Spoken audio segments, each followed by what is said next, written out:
ఇప్పుడే country delight యాప్ని download చేసుకోండి. Download the country delight app now. Kinjarapu Rammohan Naidu గారిని వారి సందేశాన్ని అందించవలసిందిగా కోరుతూ ఆహ్వానిస్తున్నాం. ఉత్తరాంధ్ర ప్రాంతానికి ఒక చరిత్రాత్మకమైన దినం, చరిత్రాత్మకమైన కార్యక్రమం. ఈ కార్యక్రమానికి వేదికను అలంకరించిన పెద్దలు, మన అందరికీ కూడా ఒక రకంగా కుటుంబ పెద్దగా ఉన్నటువంటి వ్యక్తి,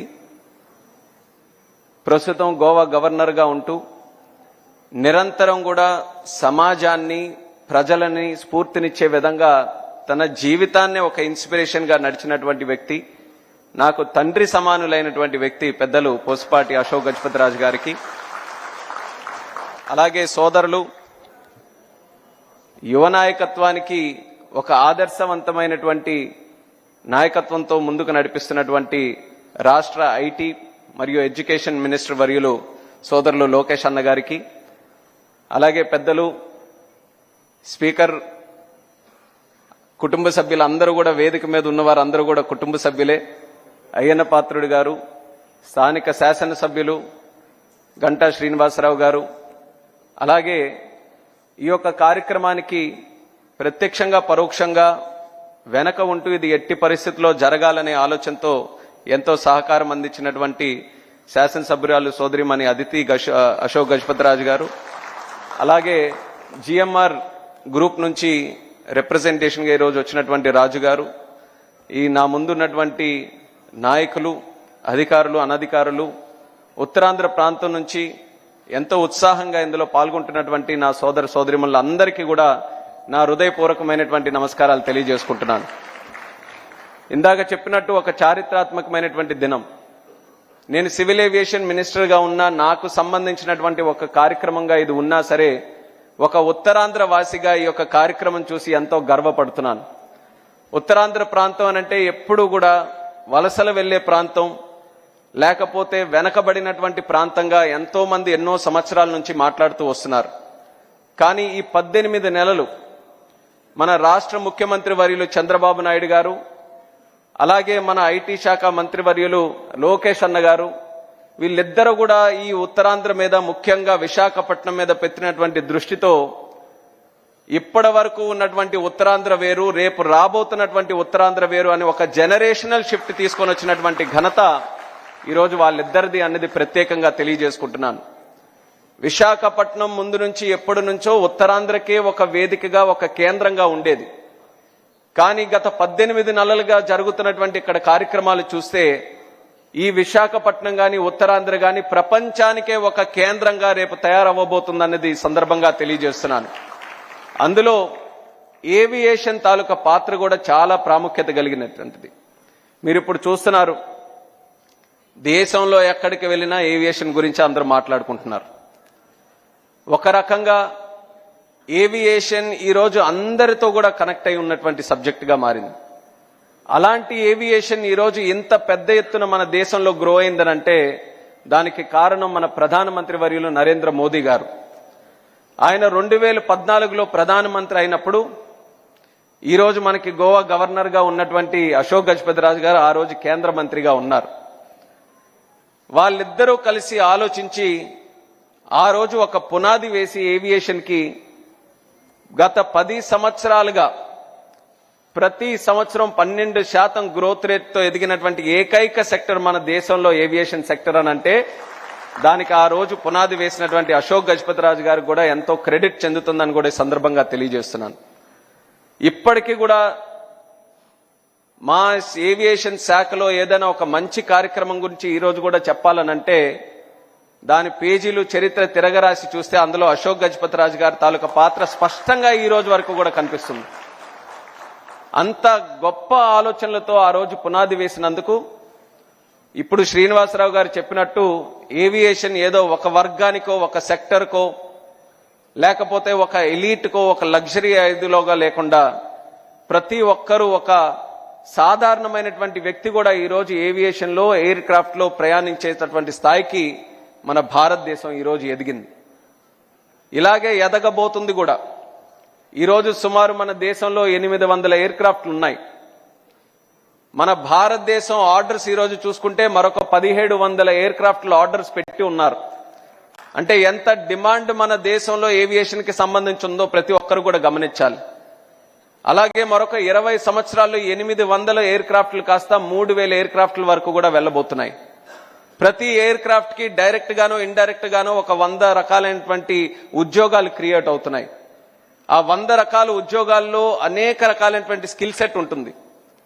అలాంటి స్కిల్ సెట్ కోసం ఈరోజు మనం చూసుకుంటే కొంతమంది బయట దేశాలకు వెళ్లి ఆ స్కిల్స్ నేర్చుకొని ట్రైనింగ్ పొంది లేకపోతే ఆ కోర్సులు నేర్చుకొని మళ్ళీ తిరిగి వచ్చి భారతదేశంలో పనిచేస్తున్నారు.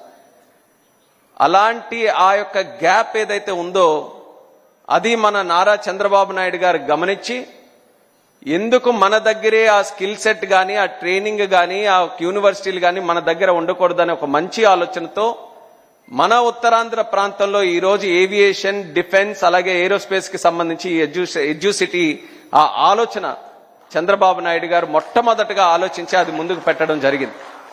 నేను కూడా మినిస్టర్ అయిన తర్వాత చాలా ఉత్సాహంగా మన ప్రాంతానికి మన రాష్ట్రానికి ఏదో ఒకటి చేయాలన్న ఆలోచనతో మొత్తం స్టడీ చేసినప్పుడు ఇది ఎప్పుడైతే అబ్జర్వ్ చేశానో వెంటనే చంద్రబాబు నాయుడు గారి దగ్గరికి వెళ్ళి చెప్దాం, ఈ యొక్క యూనివర్సిటీ పెడితే మన బాగుంటుంది. దేశంలో కూడా ఒకే యూనివర్సిటీ, అది కూడా ఉత్తరప్రదేశ్లో ఉంది.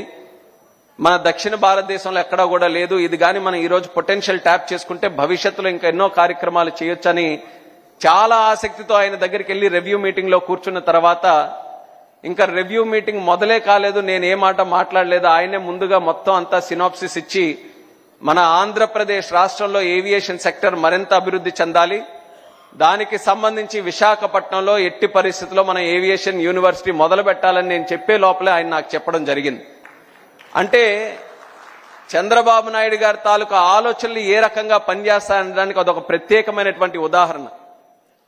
అగ్రికల్చర్ కానీ, సోషల్ వెల్ఫేర్ కానీ, లేకపోతే ఇన్ఫ్రాస్ట్రక్చర్ డెవలప్మెంట్ కానీ, ఇవన్నీ కూడా తరచూ వచ్చేటటువంటి సబ్జెక్ట్స్ అందులో ముందంజలో ఉండడం అనేది సర్వసాధారణం.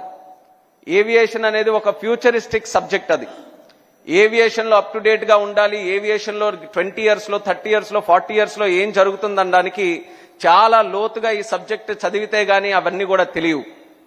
కానీ చంద్రబాబు నాయుడు గారి తాలూకా ఆలోచనలు మాత్రం ఎలాంటి సబ్జెక్ట్ అయినా ఎంత లోతులో ఉన్నాలన్నా ఆయన తాలూకా విజన్ ఎలా పనిచేస్తుందనంటే ఏ సబ్జెక్ట్ లో 30 సంవత్సరాలు 40 సంవత్సరాలు దేశం ఏం ఆలోచిస్తుంది, ప్రపంచం ఏం ఆలోచిస్తుంది, దానికి తగ్గట్టుగా మనం ఏం ఆలోచించాలన్నది అది ఆలోచించే శక్తి కలిగిన ఏకైక నాయకుడు మన నారా చంద్రబాబు నాయుడు గారిని తెలియజేసుకుంటున్నాను. అలాంటి ఆలోచన ద్వారా పుట్టినటువంటి ఎడ్యూసిటీకి మన ఉత్తరాంధ్ర కేంద్రంగా పెట్టుకున్నాం. భోగాపురం ఎయిర్పోర్ట్ నిర్మిస్తున్నాం, చాలా అందంగా వస్తుంది. అతి త్వరలోనే దాన్ని ప్రారంభోత్సవం కూడా చేసుకోబోతున్నాం. మరొక నెల రోజుల్లో వ్యాలిడేషన్ ఫ్లైట్ కూడా అక్కడ స్టార్ట్ చేయబోతున్నాం. దానితో పాటు జూన్ మాసానికి పెట్టుకున్నాం. కానీ నేను మళ్ళీ చెప్పాను, వీలైతే ఇంకో నెల ముందే ఆ ఎయిర్పోర్ట్ ను కూడా ప్రారంభించాలని రాజుగారు కూడా ఈ సందర్భంగా మరొకసారి గుర్తు చేస్తున్నాను. అలాగే దానితో పాటు ఒక ఎడ్యుకేషన్ కి సంబంధించి ఒక యూనివర్సిటీ ఏర్పాటు చేయాలని ముందు మనకున్న ఆలోచన.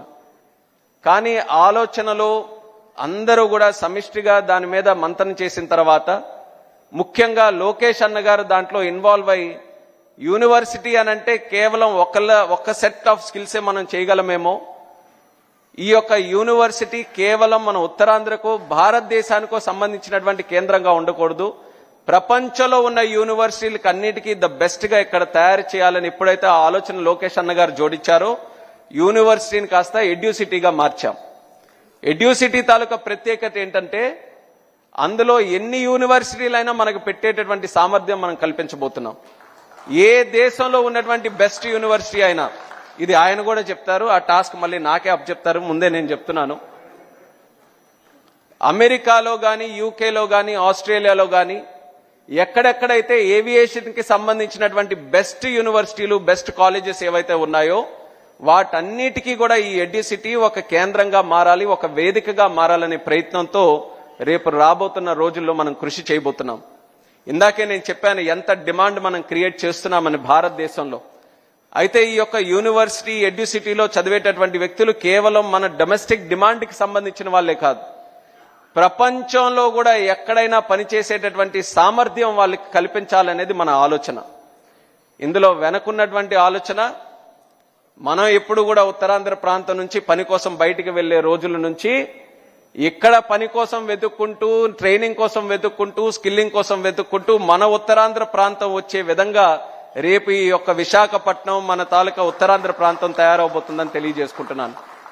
అలాగే ఈ స్థాయి వరకు ఇది వచ్చిందనంటే దానికి ప్రత్యేక ధన్యవాదాలు అశోక్ గజపతి రాజు గారికి, మాన్సాస్ ట్రస్ట్ కి, అదితి అక్క గారికి, వాళ్ళందరికీ కూడా తెలియజేయాలి.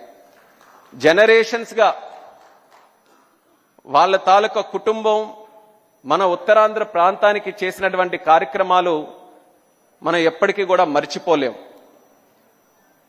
ఈరోజు ఉత్తరాంధ్రలో ఎన్ని కుటుంబాలు మన ఉమ్మడి 3 జిల్లాల్లో ఉన్నాయో ప్రతి ఒక్కరూ ప్రత్యక్షంగా గాని పరోక్షంగా గాని వాళ్ళ తాలూకా సహకారం పొందిన వాళ్ళే, వాళ్ళ ద్వారా ఇన్ఫ్లుయెన్స్ అయిన వాళ్ళే, వాళ్ళ ద్వారా ఎన్నో విషయాలు నేర్చుకొని జీవితంలో పైకి వచ్చినటువంటి వారే. ఇది వాస్తవమైనటువంటి విషయం. ఎవరు ఒప్పుకున్నా లేకపోయినా సరే మన ఉత్తరాంధ్రలో ఒక రకంగా పూసపాటి అనేటటువంటి కుటుంబం ఉండడం మనం చేసుకున్నటువంటి అదృష్టం అనేది కూడా సభాముఖంగా తెలియజేసుకుంటున్నాను. మనం రోజు దాని గురించి మాట్లాడకపోవచ్చు, మనం రోజు దాని గురించి ప్రత్యేకంగా అనుభవించకపోవచ్చు, కానీ ప్రతి కుటుంబంలో కూడా వాళ్ళ తాలూకా పాత్ర ప్రత్యేకంగా కనిపిస్తుంది. ఈ రోజుకి కూడా మీరు చూడండి, ప్రపంచంలో ఎన్నో రాజుల కుటుంబాలు ఉన్నాయి, ఈ రోజు వరకు కూడా ఉన్నాయి.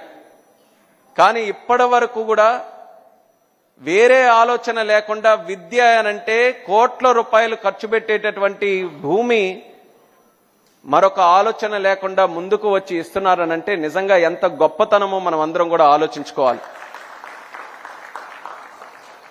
రాజుల తాలూకా గొప్పతనం, వాళ్ళ తాలూకా కీర్తి, ఎన్ని కోటలున్నాయి, ఎన్ని ఏనుగులున్నాయి, ఎన్ని బస్తాలున్నాయి, ఎన్ని ఆస్తులున్నాయి, ఎన్ని తరాల నుంచి పరిపాలన ఉందని చెప్పుకుంటారు. కానీ పూసపాటి గారి తాలూకా కుటుంబం గురించి ఎంత గొప్ప మనసున్నటువంటి కుటుంబంగా మనం అందరం కూడా చెప్పుకుంటాం.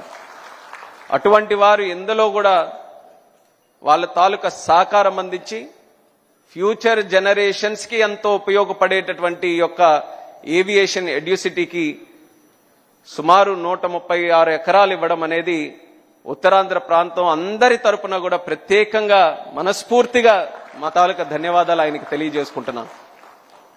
అలాగే ఒక పక్కన వాళ్ళ కుటుంబం, మరొక పక్కన జిఎంఆర్ గారు, ఆయన కూడా మన ఉత్తరాంధ్ర ప్రోడక్ట్.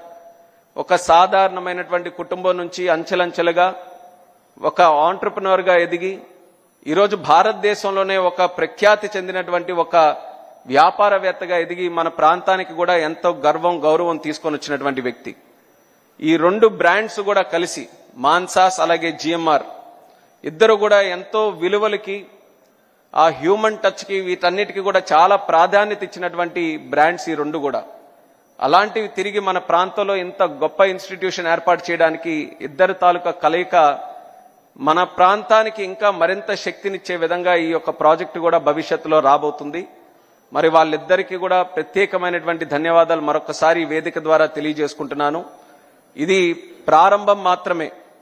ఇంకా మనం చేయాల్సింది, మనం చూడాల్సినటువంటిది చాలా ఉంది. అంచెలంచెలుగా రాజుగారికి కానీ మాకు కూడా ఒక రకంగా ఇదేంటంటే అన్న వచ్చింది మాట్లాడిన తర్వాత మాకు టైం లైన్ ఏమిస్తాడనేది మేము ఇద్దరం కూడా ఆలోచించుకుంటున్నాం. 6 నెలల 1 సంవత్సరం అయ్యేదనేది, కానీ అన్న ఏ టైం లైన్ ఇచ్చినా ఛాలెంజ్ గా తీసుకొని చేస్తామని కూడా నా తరపున ఈ సందర్భంగా తెలియజేసుకుంటున్నాను. ఇందులో మన ప్రాంతానికి ఖచ్చితంగా ఈ యొక్క హబ్ రావాల్సినటువంటి అవసరం కూడా మనకెంతో ఉంది.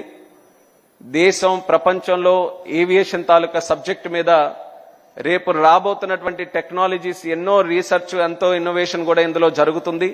ఆ సబ్జెక్ట్ మీద మనకి స్కిల్ సెట్ కావాలి. మనం ఇన్ఫ్రాస్ట్రక్చర్ గ్రో చేస్తున్నాం. లాస్ట్ 10 years లో 74 నుంచి సుమారు 164 ఎయిర్పోర్ట్స్ మనం దేశంలో క్రియేట్ చేసుకున్నాం. మరొక 200 ఎయిర్పోర్ట్స్ నెక్స్ట్ 20-25 years లో క్రియేట్ చేయాలన్న ఆలోచనతో ఉన్నాం. ఉన్న ఎయిర్పోర్ట్ని మనం ఎక్స్పాండ్ చేస్తున్నాం. ఎయిర్ క్రాఫ్ట్ ఫ్లీట్ ని మనం పెంచుతున్నాం. ఏవియేషన్ కి సంబంధించినటువంటి అనేక వెక్టర్స్ లో మనం అన్ని గ్రోత్ ఈ రోజు ఇచ్చేస్తున్నాం. ఇంత ఇన్ఫ్రాస్ట్రక్చర్ క్రియేట్ చేసిన తర్వాత అవసరమైనటువంటిది ఏంటంటే స్కిల్ ఉన్నటువంటి జనాభా కావాలి, అందులో పనిచేసే వ్యక్తులు కావాలి. అది జరగాలనంటే అంత కెపాసిటీతో మనం ట్రైనింగ్ చేయించుకోవాలి.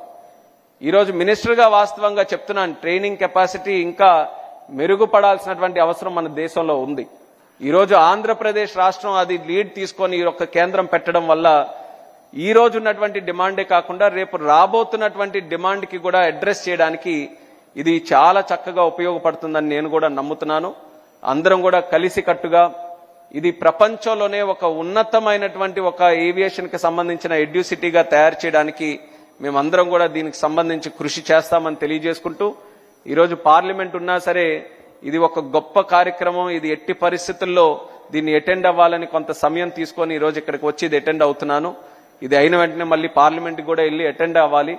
కానీ ఇది ఎప్పటికైనా సరే ఒక ఉత్తరాంధ్రలో ఒక ప్రముఖమైనటువంటి ఆర్గనైజేషన్గా, ఒక సంస్థగా ఖచ్చితంగా ఇది ఉండిపోతుంది. ఆ నమ్మకంతో అందరూ కూడా దీనికి సంబంధించి ఏ అవకాశం ఉన్నా అందరూ కూడా అసోసియేట్ అయి మీ తాలూకా ఆశీస్సులు, మీ తాలూకా సహకారం ఎల్లప్పుడూ కూడా ఈ ఎడ్యూసిటీకి అందించాలని మరొకసారి ఈ సందర్భంగా కోరుకుంటూ, అందరూ కూడా ఇందులో విచ్చేసి పాల్గొన్నందుకు ప్రత్యేక ధన్యవాదాలు తెలియజేస్తూ మీ అందరి దగ్గర సెలవు తీసుకుంటున్నాను. Thank you.